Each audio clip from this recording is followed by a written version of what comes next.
OnePlus is at it again, but this time they're going premium with the OnePlus 7 Pro. This is Twit. This episode of Hands on Tech is brought to you by Grammarly, a communication tool that helps people improve their writing to be mistake-free, clear, and effective.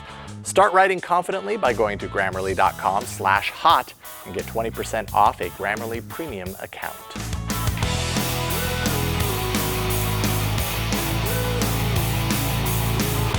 If there's one smartphone maker that's been gathering a significant amount of enthusiast attention since they launched their very first phone, that was 5 years ago, it's OnePlus. Their strategy from day one was to create a flagship killer that is a phone with premium specs and design, but priced, I'd say, more modestly. The OnePlus One cost $299 at launch back in 2014, roughly half the cost of the then dominant Samsung Galaxy S5. And its spec sheet was pretty impressive, but it was incredibly difficult to buy, being offered only through OnePlus's online store. Well, 5 years later, and OnePlus has learned a thing or two about how to sell phones. You can actually find them in T-Mobile stores in the US now, which is a big leg up. But the company has always stayed true to its original promise of high-quality specs at mid-tier prices until now. This is the OnePlus 7 Pro, essentially OnePlus's premium device, meant to go toe-to-toe with some of the upper end of the smartphone spectrum. It's definitely not perfect, but it's most definitely OnePlus's strongest offering to date. So let's take a look. The OnePlus 7 Pro is a tall drink of water with a 6.67-inch Fluid AMOLED display. Fluid because the QHD Plus display is capable of switching between 60 Hz and 90 Hz refresh rates for up to 90 frames per second, which comes in incredibly handy when you're playing fast-paced action video games, as one example. 90 Hz is a big trend on gaming phones at the moment, but it's apparently not cheap, as the panel is reportedly 3 times more expensive than traditional displays. The display is also capable of HDR10 and HDR10+, so supported movies and video content look really good. No, really, really good. I might just have to rewatch Black Mirror on the 7 Pro. The front display has curved edges on the sides. They're going for that bezel-less look. And looking for the chin and forehead on front, you'll find a sliver of bezel in both places. What you won't see on the front is any sort of notch, not this time. So then, where on earth did the front-facing camera go? Why, it's up here at the top. This camera slides out when it's in use and then back into the phone when it's not. And I'll get to the performance of the camera in a bit, but let's just say that any mechanical module like this worries me a little bit in the long term, but in my time with the 7 Pro, I encountered no issues with the mechanics. It feels super stable in its place. It pops out quickly when you need to use it. It's pretty quiet. Just maybe don't drop it in the sand at the beach. I'd hate for that mechanism to get all chunky and weird. That's my biggest concern. But this is what we get for requiring the eradication of bezels, and it works well enough for now. And another method of eradicating bezels is an in-display fingerprint sensor. The one on the 7 Pro is of the optical variety, meaning that bright green light that shines onto your finger is going to illuminate your fingerprint and allow for authentication. This is different from Samsung's ultrasonic sensor that you find on the S10. On paper, the Samsung sensor should be better, but I had and continue to have nothing but headaches using that one. The sensor on the 7 Pro, on the other hand, smooth as silk for me. Now, do keep in mind that the optical sensor is relying on a 2D image for your fingerprint versus the 3D model of ultrasonic. So in terms of security, let's say optical is less than ideal. But for this review, I was happy to get into my phone on 1 try instead of 3, 4, even 5 tries on the S10. Okay. Left side is the volume rocker, right side is the power button, and above that, OnePlus's signature alert slider with 3 positions for silent, vibration, and ring profiles. It is nice to have that tactile option for the setting on the phone, and OnePlus loves to put them there, but I tend to leave my phone on permanent silence, so I didn't use it much. On the bottom, USB-C, which allows for OnePlus's Warp Charge. That's its fast charge technology that can bring its battery, a modest 4,000 milliamp hours, up to half charge from empty in 20 minutes. That's super fast. It's OnePlus's own flavor of fast charge, which means you're going to need to use the Warp Charge 30 adapter that's provided in the box to see those speeds, but it is really that fast. There's also a second speaker down here, combining with a front speaker at the top for stereo playback.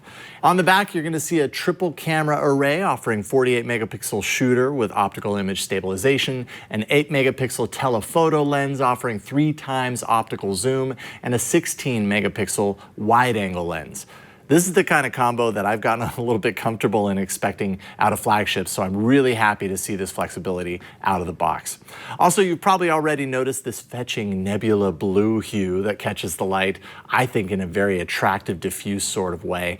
And this is an all-glass design. The color texture actually acts to hide those fingerprints rather than shining them for everyone to see in daily use, so that's nice. The device feels really nice and comfortable in the hand. It's a shame to have to throw a case on this because it really stands out. It's an attractive piece of technology on its own. However, just because it's premium and just because it's glass does not mean that OnePlus included any sort of wireless charging here, which is a bummer.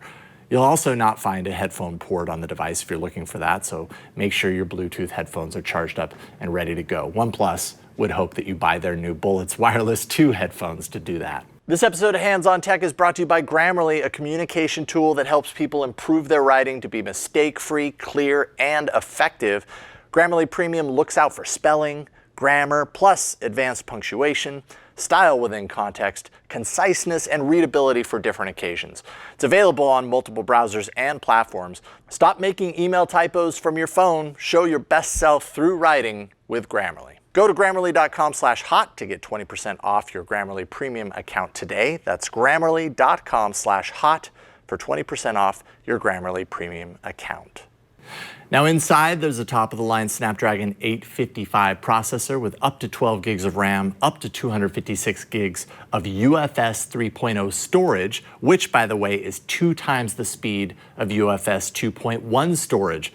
That's according to Samsung. And why am I bringing Sammy into this? Well, the Galaxy Fold is supposed to be the first phone to feature this super fast storage, but let's just say Samsung is now back at the drawing board at the moment with the Fold.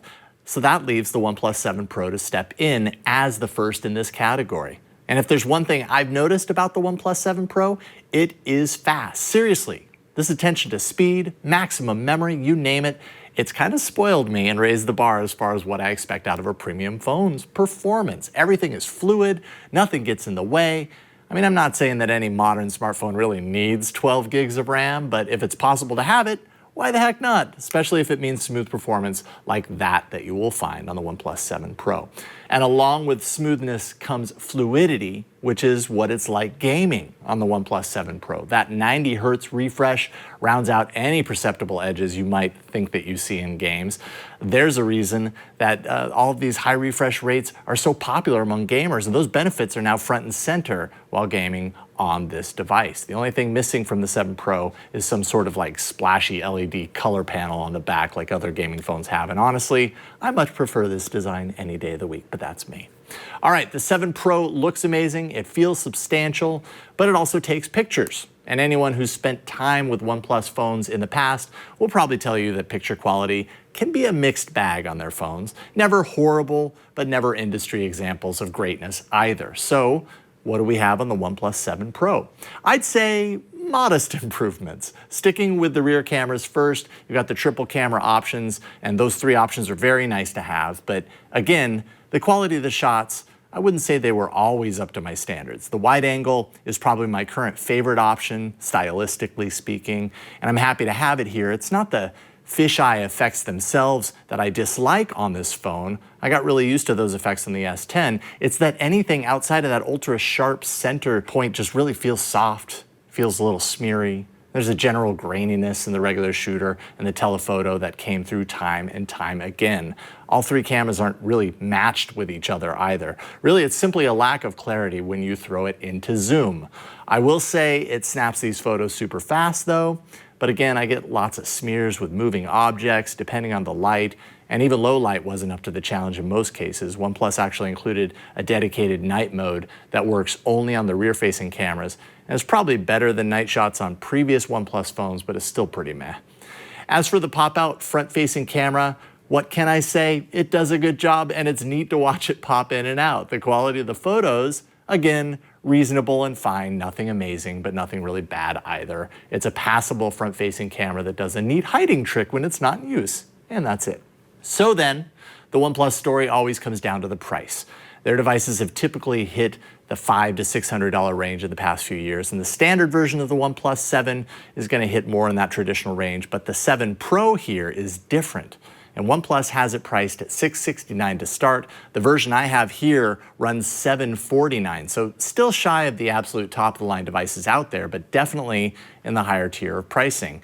So I think the question becomes, is there enough here on the OnePlus 7 Pro to keep buyers from snapping up an upper-tier flagship while saving perhaps a few $100 in the process by comparison? And I gotta say, the OnePlus 7 Pro is OnePlus's best device so far. It's really impressive to see how far they've come in pushing the boundaries with effective technology that still costs less than similar offerings. Yes, there are some trade-offs, but they have to make those concessions somewhere in order to get to this price point. Are they the right concessions for you? Personally, the camera is nearly my only true disappointment here. I highly value taking good pictures on my phone, and wouldn't you know it, Google just released a $400 Pixel 3a with its industry-leading camera quality on board. So for camera enthusiasts, there are options that put the cost of the 7 Pro to shame. But if you want a phone that's pushing the design paradigm, that's beautiful, feels premium, that's wicked fast, and can handle any game you throw at it, the OnePlus 7 Pro is a winner. I'm Jason Howell, and I talk about Android devices and apps, all that stuff, all the time on All About Android every Tuesday here on twit.tv. Keep up with all the hottest tech news and gadgets. Visit twit.tv. There you'll be able to find and subscribe to all our tech shows. Thanks for watching Hands on Tech.